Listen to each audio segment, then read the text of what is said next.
Muy buenas tardes, mi nombre es Willy Van Vázquez Rodríguez, somos el grupo número 2 y en esta oportunidad exponeremos un poco acerca del tema patrimonio, generalidades y derechos reales. Es importante, antes de meternos un poco más en dichos temas, remontarnos hacia la época antigua y a sus antecedentes, y decir que el concepto de patrimonio se remonta al derecho romano temprano durante la República Romana. La palabra patrimonio proviene del latín patri, que significa padre, y monium, que significa recibido, por lo que podemos concluir de que nos estamos recibiendo a lo recibido por la línea paterna, al menos así se ha conocido en la época antigua. El derecho romano se caracterizaba en aquel tiempo porque los hijos heredaban los bienes de parte de los patricios, o sea, de sus padres, y lo cual era transmitido de generación en generación, y no importaba muchas veces que tal vez que tan numerosas fueran este tipo de familias, porque todos ellos tenían derecho al mismo. Una definición que podemos dar acerca de patrimonio para el autor salvadoreño y maestro Roberto Carrillo: patrimonio es uno de los atributos de la personalidad humana. Él nos menciona de que por el mismo hecho de serlo, la persona es titular de un conjunto de bienes, acciones y a la misma vez de obligaciones estimables en dinero, o al menos que posee la actitud para poder adquirirlos. Esta definición es una de las más utilizadas por los civilistas salvadoreños, que aborda estos cuatro aspectos que ya mencionábamos. Decir también que el artículo 560 del Código Civil nos habla acerca de los bienes muebles e inmuebles, que son parte de las generalidades del patrimonio. Por último, podemos decir que algunas generalidades del patrimonio son los elementos, los derechos que lo conforman, las características y algunos tipos de patrimonio, dentro de los cuales podemos mencionar el patrimonio económico, el patrimonio cultural y el patrimonio familiar. Como ya lo mencionaba, más adelante mis compañeros abundarán más acerca de estas características, elementos y todo lo que constituye el patrimonio. Hasta aquí mi participación. Gracias.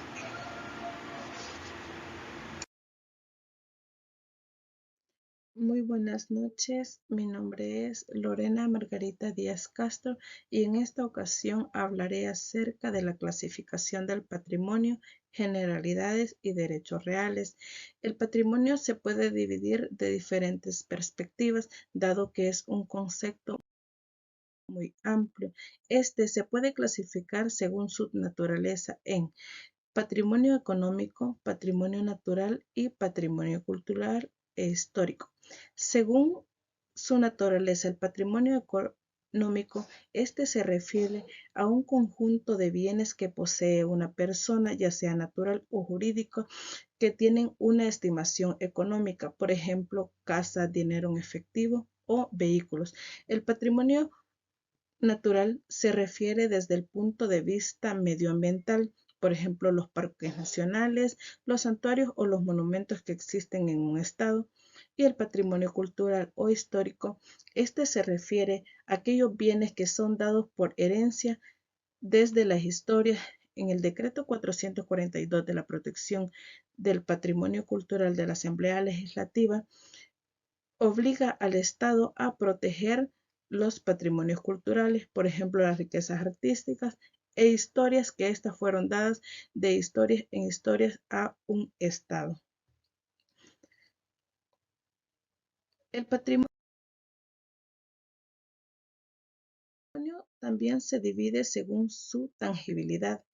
Este se divide en patrimonio tangible y patrimonio tangible se divide en patrimonio tangible mueble y patrimonio tangible inmueble. Patrimonio tangible inmueble se refiere a todos aquellos elementos que pueden ser desplazados de un lugar a otro, mientras que el patrimonio tangible inmueble se refiere a todos aquellos elementos que son materiales, pero que no pueden ser desplazados de un lugar a otro, ya sea por su tamaño, por su peso o su fragilidad. El patrimonio intangible. Patrimonio intangible se refiere a aquellos elementos que no pueden ser tocados, ya que materiales, por ejemplo, los bailes, los idiomas y las fiestas. El patrimonio también se puede clasificar según su beneficiario y este se puede dividir en dos puntos: patrimonio personal, patrimonio colectivo. Patrimonio personal se refiere a aquel conjunto de bienes que posee una sola persona, es decir, un solo dueño de estos bienes, y el patrimonio colectivo se refiere a aquel conjunto de bienes que son divididos entre dos o varias personas, es decir, cuando existen relaciones jurídicas que pertenecen a varias personas. Este ha sido mi aporte. Muchas gracias. Divisiones y afectaciones. La división de patrimonio es un proceso por el cual se divide el patrimonio de una persona en dos o más porciones. Esto se puede hacer de forma voluntaria como parte de un acuerdo matrimonial o mediante un fallo judicial. La división del patrimonio familiar es una de las cuestiones más delicadas a las que se enfrentan los cónyuges en un divorcio. No obstante, existen diferentes formas de abordar este proceso y en muchos casos un buen acuerdo entre las partes permite llegar a una división equitativa del patrimonio. Hay dos momentos principales en los que se lleva a cabo la división de patrimonio: en el momento de la muerte de uno de los cónyuges o en el momento de la separación o el divorcio. En cuanto a la primera situación, la división del patrimonio se realiza teniendo en cuenta el régimen matrimonial que hay en vigor, es decir, si el matrimonio se celebra bajo el régimen de separación de bienes o el régimen de ganancias. Los patrimonios de afectación son facilitadores de la vida social y económica, dan paso a un mayor flujo de actividad económica ya que garantizan el cumplimiento de obligaciones y permiten compromisos más allá del patrimonio general.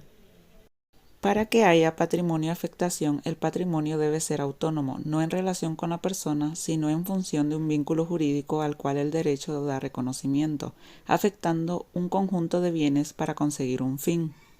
Para que exista patrimonio de afectación deben producirse los siguientes requisitos: que exista un conjunto de bienes, derechos y obligaciones destinados a la realización de un fin, que este fin sea de naturaleza jurídico-económica, que el derecho organice con fisonomía propia y por consiguiente con autonomía todas las relaciones jurídicas activas y pasivas de acreedores y deudores en función de aquella masa independiente de bienes, derechos y obligaciones. Gracias, compañero. Mi nombre es Marcela Alejandra Hernández Hernández y yo le voy a hablar de las características del derecho real, derecho personal y derecho intelectual. Como pueden ver aquí en las diapositivas, el derecho real tiene características que para mí son importantes, que considero importantes, que son como derechos patrimoniales que tienen un valor económico, o los derechos que son inherentes a las cosas que se instruyen en la correlación con las cosas y no con las personas. Pues también el derecho reales incluyen, entre otros, el derecho de propiedad, el derecho de usufructo, el derecho de la servidumbre, el derecho de uso y habitación y el derecho de prenda. Estos pues se regulan por normas legales o por variar según la jurisdicción y el sistema legal en el que se aplique. El derecho personal son características que son aplicables solo contra el deudor y sus herederos, como dicen en la diapositiva, hacer efectivos el satisfacer el derecho al creador y implicar un vínculo jurídico entre las partes. El derecho personal, uno de los mejores ejemplos común es celebrar un contrato, como por decirlo, de arrendamiento. Cada quien adquiere derechos y obligaciones personales con respecto a la otra parte. Si una de las partes no cumple con sus obligaciones, la otra parte puede hacer valer sus derechos y puede hacer mediante una acción legal para exigir el cumplimiento del contrato o para reclamar una compensación por daños sufridos. Los derechos personales también pueden surgir de situaciones como la responsabilidad civil, donde una persona tiene el derecho de demandar a otra por sufrir daños, ¿verdad? Debido a la conducta negligente de la otra persona. El derecho intelectual, considero yo que estas dos son las mejores características que tiene. El derecho moral es una de las características que puedo decir que son buenísimas, y el derecho de explotación a la obra. El derecho intelectual pues también es conocido como propiedad intelectual, es una área del derecho que se centra en una protección legal de creaciones de la mente humana, como los derechos morales, que como dice en la diapositiva, los derechos de explotación de obra, de obras literarias, artísticas, musicales, utilizados en el comercio, o sea, se pueden utilizar en todo, porque tienen dos derechos de propiedad intelectuales que incluyen un derecho de autor y un patentes.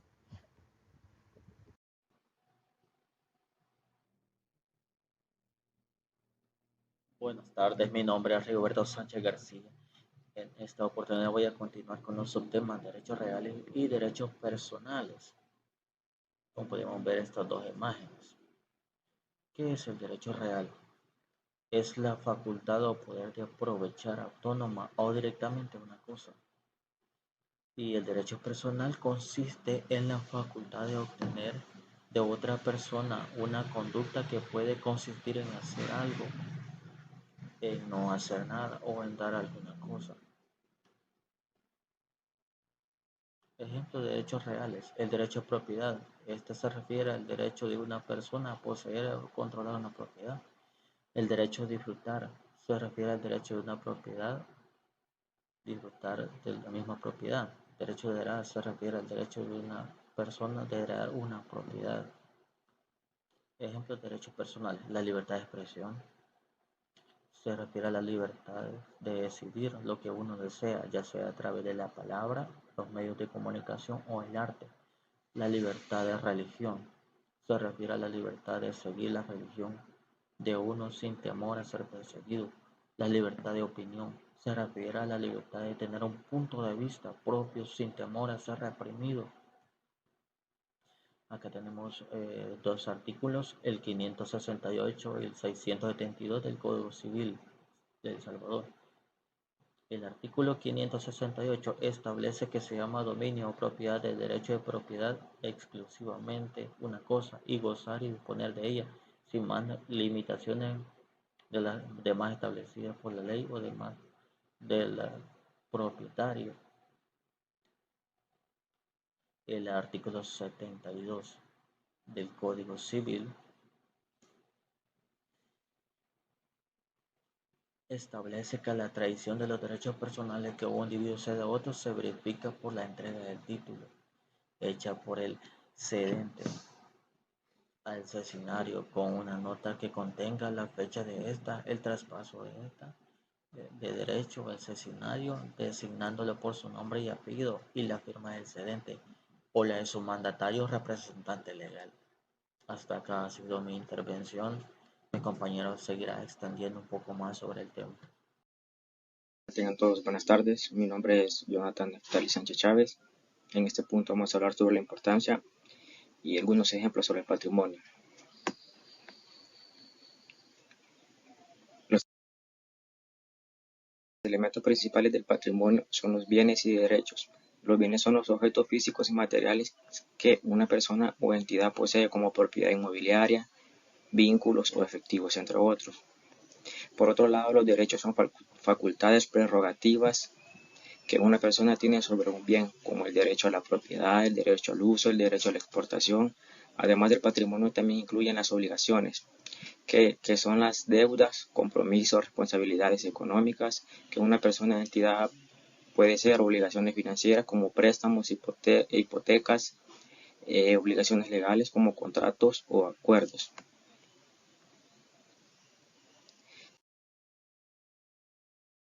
Tenemos dos elementos importantes, lo cual es la protección de los derechos de los propietarios y el segundo es que facilita el cumplimiento de obligaciones. La protección de los derechos de los propietarios, el patrimonio aquí garantiza que los propietarios de bienes, derechos tengan un respaldo legal para su protección en caso de conflicto o disputas. Facilita el cumplimiento de obligaciones. Aquí el patrimonio permite evaluar la capacidad de una persona o entidad para que así éste pueda cumplir con sus obligaciones económicas, entre otras. También sabemos que el patrimonio es muy importante, ya que el patrimonio es crucial para la estabilidad económica y social. Representa la riqueza acumulada por los individuos, familiares y empresas. También facilita la transmisión de bienes de una generación a otra, así asegurando la continuidad y el legado.